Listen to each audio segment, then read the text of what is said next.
Hello, Geeks on Tour. I am very excited to talk about something, Chris, that you mentioned. And when you said, there is a silver lining in all this challenge, tragedy, fear, and everything else with the coronavirus. So good to have you both. Thank Thanks. you. Thank Yeah. you. It's good to be here. These are good friends of mine, everyone. This is the Geeks on Tour. This is the team.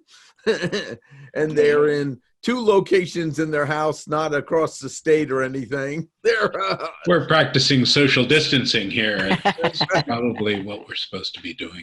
This is a devastating time for many small businesses. This is challenging for people in their lives. There are truly people that are losing their lives, people that are going through a lot of suffering. So in this conversation of the possible silver lining of the coronavirus, I don't want to take anything away from not being compassionate towards their suffering. And I think, Chris, you agree with that. Right. Yeah. In having this discussion, we first acknowledge that we are very, very lucky. The only thing that we were affected is having to cancel a vacation. Mhm. So we have the luxury of being able to see a possible silver lining. I know that a lot of people don't. Yeah, and for me, a huge change in a lot of business because most of the public speaking business was canceled. So I'm retooling. So I'm in the middle of a major change in business, and people need something positive. They need hope. And one thing I want to just start with is a friend of mine, Pat Howlett, said we need to think of this not as when we get back to normal, but this is the new normal and how do we plan for it as part of our plan, that this is a reset. This is a look at everything again.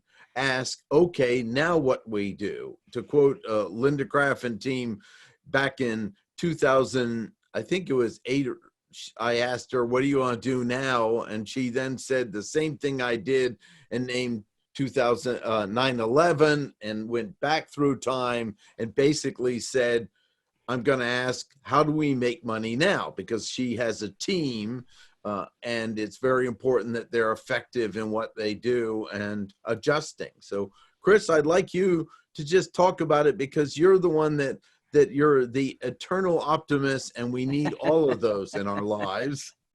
Right. But you're also practical, and I think that's very important right now. I have been called a Pollyanna. I am the ultimate in glass half full. Whatever happens, I just think it's important to look on the positive side.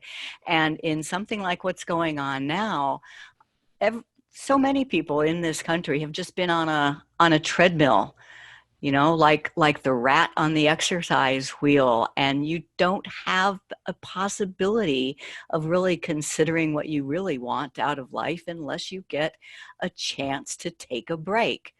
Well, we have that chance. Whether you need it, whether you want it or not, we now have that chance. And it reminds me of a man I once knew who developed a pretty bad drug problem. And left to his own devices, he probably would have died, just continuing on his daily life. But he got picked up by the police and he got thrown in jail. And they kept him there for like 6 months. That was just long enough for him to kick the habit. Now, was it a good thing getting arrested and going to jail? No. But did it have a silver lining? Absolutely. So that's kind of just very, in general, big brush strokes. Have you seen the pictures about and this Jim brought to my attention in Venice? The water is clear. Interesting. Yeah, it's starting to clear up over there. They can actually see fishes in the canals. We were over there last year and we were in the canals and you could not see any. I mean, it wasn't dirty, but it was you couldn't see. It was pretty cool. Wow. So you seeing that? Yes. The picture of Clear water. and air pollution. Mhm. The city of Los Angeles has the cleanest air it's had in a long time. Now, this isn't going to fix it. I mean, as soon as we get back to normal, the pollution will come back. But we're getting an opportunity to see what would happen if we did stop certain practices. Other things are just learning new technology. One of the things I heard as a comment is many of the teachers have been advised by the technical advisors that they need to learn how to use remote access for students that might not be able to come to school and others. And like most of us, they were resistant in learning new technology and making this happen. And now they're having to learn it. They're having to access them. And this can create new pathways for the future. People are understanding things about their neighbors. My neighbor invited me to the second gathering in our cul-de-sac at 7:00. We'll be couples 6 feet apart in a circle. Well, we're getting to relate more. People are now trapped in their home with other members of their family, and they have two choices: either work it out or don't get along. I mean, I don't want to take anything away from the tragedy where there could be home abuse or something. That's terrible, and we need to address it. But most of us could probably get over things, forgive things, figure out how to relate better. You know, most of communication and relationships about me or the individual forgiving, getting over, resolving it, making it peace. If you can't change it, choose it. And this is an opportunity for things like that to occur now in our lives. If you can't change it, choose it. I like that. Kind of like love the one you're with. Is that the? It's kind of like, but that's a little suspicious of a justification. Yeah, and we get to, learn some things about ourselves. Now, Jim and I have been kind of living this life for a long time. We work online and we live together, and we lived full time in an RV for 14 years. So we were very close together in that RV for 14 years, working together, living together, and yeah, that was something.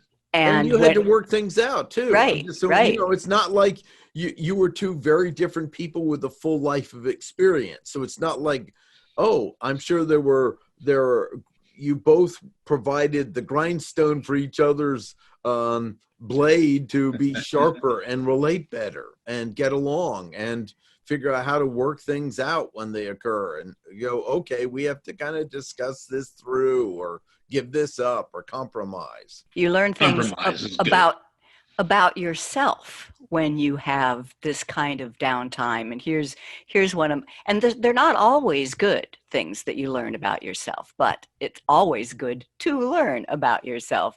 And here's one of my favorite memes from this time is I always said I would keep a clean house if only I had the time. Well, now I have the time. Turns out time wasn't the issue. That's great. I love that one. The other thing is just understanding more of how our lives work. I mean, when it stops, we start realizing what a global economy we are. And are we set up for a problem like this? Bill Gates did that TED Talk. I'm going to put it in the link below that pretty much said the next war will be epidemic like this, some problem like this, and that was a great talk. And we're unprepared. And the answer is we were unprepared as well. So that's an important piece as well, is to understand, and where do our supplies get? Who are the suppliers? Do we want to lose those local businesses, or can we get carry out or reach out to them? Or I want to share a story of that my friend Pat did. He went around to some of the places he likes, and he just slipped an envelope under the door with $50 and said, look, in a month I would have spent this much at your bar getting a craft beer or doing this, and I want you to have this. And this is a chance where we can show our greater side or choose to be our darker side in life with what's going on. And so that's are some of the things that we can realize. Where does our food come from? Where does our connection come from? How important the mail person is if they stop coming. It lets us kind of reflect on, we're interdependent on lots of people already. So this little idea that we personally get the right to live as an island is so false. Right. And being grateful of that interconnection that's right in front of us. It's so easy to fall asleep of. I really believe that humans kind of in a walking sleep most of our lives. I'm going to include myself. Unless something hits us, we often don't have a chance of waking up even for a moment to be aware of how precious our lives are and to be grateful for the things we've had.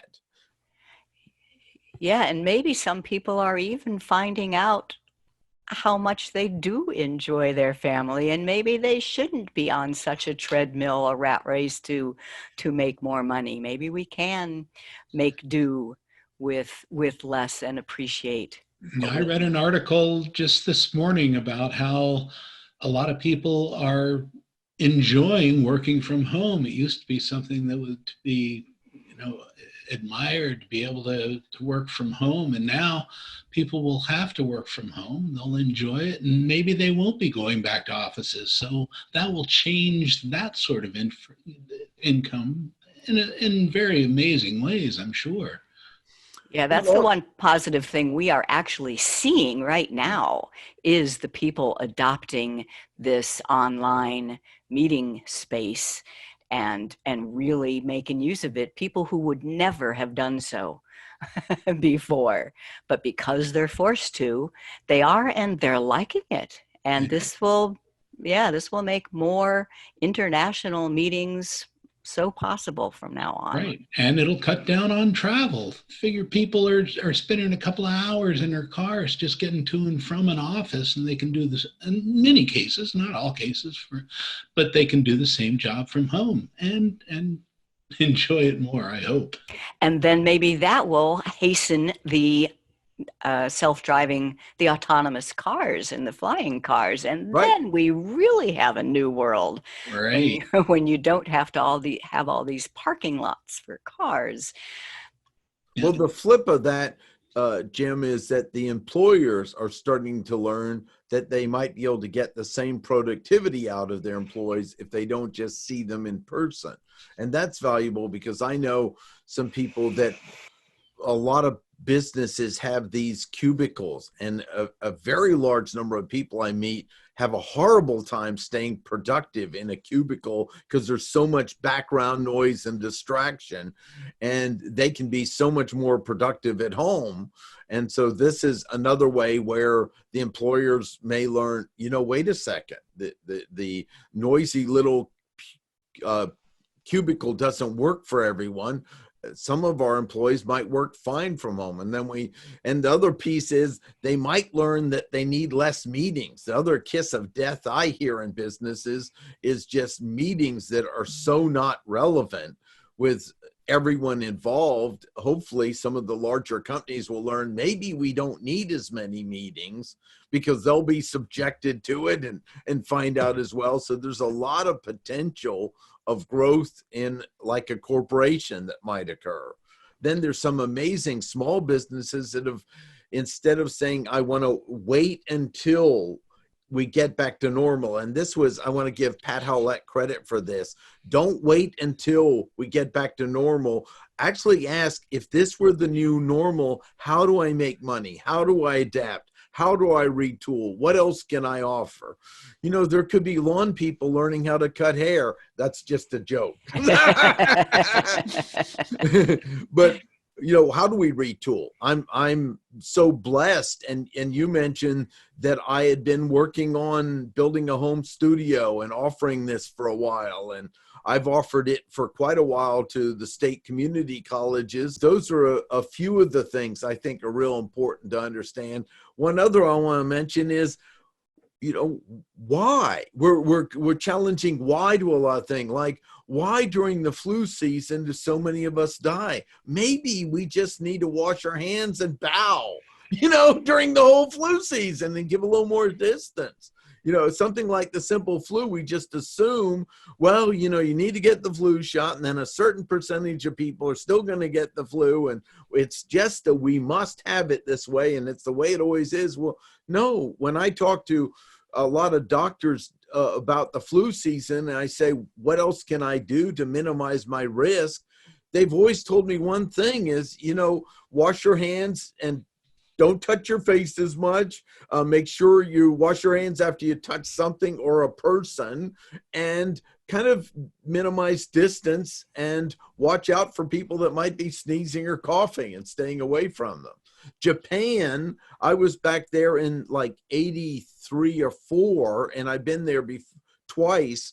And Japanese have a cultural aspect. If you have any cold, it's polite to wear a face mask to minimize your exposure to other people. Maybe we could accept that. So there are a lot of pieces we're learning at this global economy too, that are habits that might be good for us to develop. Yeah, just those little things might make a huge difference. I've never been a big hand washer, and it has been drilled into me during this time that I should be. And so therefore I am getting it. And how about something like handshakes? I did not know. I don't know if this is true, but I heard that handshakes came about to give your sword carrying hand to make it clear to the person you are greeting that you're not going to stab them. And that's how handshakes began. And now, might it be a more respectful greeting to do the namaste kind of thing rather than the handshake? The Japanese just bow. They're right. In fact, people don't realize, but there are different angles of bow to levels of respect. I think I'll put it in the connect below, because the Japanese, a bow at a certain angle means one thing, another angle another, and a third angle a different one. So that'll look funny though on the screen, because it does, doesn't it? Whoa! Stop having the Corona beer. Those are some things. And so we've covered quite a bit in this, but Chris, this is what people have to be learning now, don't they? And this creates new opportunities. There could be people that go in and set up studios in people's houses that may not have been in demands. Now it's a new livelihood. So to me, this is a time to re-reflect and appreciate what you already have. No one's ever died by being grateful of something they already have. And we are just so lucky at this point in time, when we have such a need for the online communications, that the tools have evolved to the point of being easy. I mean, really, anybody watching this, everybody can do this if you have a laptop. If you have a laptop or even a phone, everybody can do this. And it's good quality. And that was not the case 10 years ago by any means. So, and that's Zoom has made it really easy. There's one more thing that's very valuable that's going to occur, is the awareness of the digital divide, so that we correct it. A lot of rural areas have still terrible connection. And they're going to find out, because they're going to try to connect to them on schools. They're going to find, oh my gosh, they have nothing at home. And this is to me another very important aspect that we need to all squeal to our politicians, that we need an infrastructure that doesn't just feed the big cities, but feeds the small towns and the rural areas. And that if we want to disrupt some of the poverty we have, and we have no way to be able to connect in times like this, this is an important piece as well. And the technology is absolutely here. Right. And we're even putting up some low Earth satellites that you've heard about that will bring those rural areas into the digital age and have higher speeds in some cases than what we have in our urban areas. So yeah, I think it'll even out, and it'll be a good thing. Another silver lining here. And the Google's Loon project. They have a way to put balloons in just, not even orbit, just above and produce internet for those in rural areas. You just need the political will. And what about that as a silver lining? Our government actually passed with unanimous vote in the Senate anyway, the latest bill. Mm-hmm. Now that's a silver lining. Yes, we've actually proven that our Congress could actually execute something. Yeah, and that gave them the experience that, so this is what this is what we can do. This is what moving fast would look like. Yes. Yeah. Now I was born and raised in Washington, D.C., and we do want a check and balance system, but we also want them to be able to move with velocity if needed. And they really did, because I don't think any one of the representative wanted to be keeping funding to the mom and pop shops or the people out of work and others. And they moved. So you're right. That's another. They've now shown they can.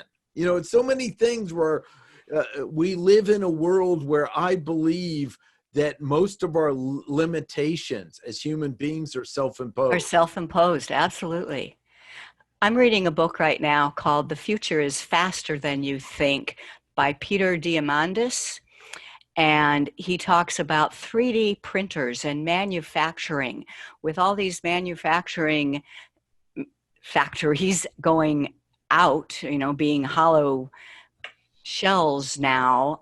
The 3D printers are being used. And did you know that they can even 3D print a whole house? Yes. For $5,000? I mean, and I'm not sure if this pandemic will have an effect on that, but if it does, it would be an effect of making it come faster. And what a different world. I'd like to each one end on what is our message and what are we doing with it. And I'll start by the message to me is we need to work together. We need to be more creative. If you're not solving the problem in your own head, you probably should get engaged with some people. This is a time for really practicing giving value in the small business. If you aren't able to actually sell something, this is something for value. And it's the time to not ask, sit still and go, I just hope this is over soon, but get creative and go, what if it weren't? What would I do next? Because you won't lose any ground by retooling and learning some new skills and changing. Then if it gets back, you have another livelihood you've created at the same time. All right. I think it's very important to understand that we're not going to go back to a normal that was from before. It's going to be a new normal, and we'll get there. It's going to take some time. So we need to retool. We need to be flexible, and we need to be responsive too. So there is a bright future ahead for those who can be flexible and learn. And there's some good things ahead, but it's going to take some time. I think what I'd want to say is, from my Tao, every man knows how useful it is to be useful, but no one seems to know how useful it is to be useless. I mean, if you are just kind of at wit's end with this pandemic and staying at home, it's okay to do nothing. It's okay. And as you contemplate life, who knows what good ideas might come, but it's okay to do nothing. And one last meme here that sums that up is, our grandparents, well, in our case, our parents, were called to go to war. We're being asked to sit on the couch. We got this. Right. That's a great one to end with. Well, thanks so much. And this all came from Chris. You're just saying, there's a silver lining here, and it's important to focus on it. So what I invite people to do is add the silver linings that you see can come out of it. Contribute below, share more. We barely tip the iceberg. People need what ideas, they need creativity, they need help in retooling, they need inspiration and hope. They don't need just the next fear stuff they get on much of the news. They need data for safety, but we also need to be thinking of that. So if you have something to add it to below. And thanks so much for you guys on this Saturday where we recorded it to get up and do this show. I appreciate it greatly. And also, please tell them how they can learn about you, because you have been doing, you've been teaching in person, but you've had online training for a long time. Yeah, just geeksontour.com. That's all you need to know to find out about us. But I do have to also say thank you to you, Barton. You know, you're the one that got us into this online meeting. We've been meeting with you every week for over 5 years. Yeah. And we have met you in person a couple of times now, but because of this online meeting, I feel like you are a good friend, and I appreciate you. Absolutely. Same here. Thanks so much. All right.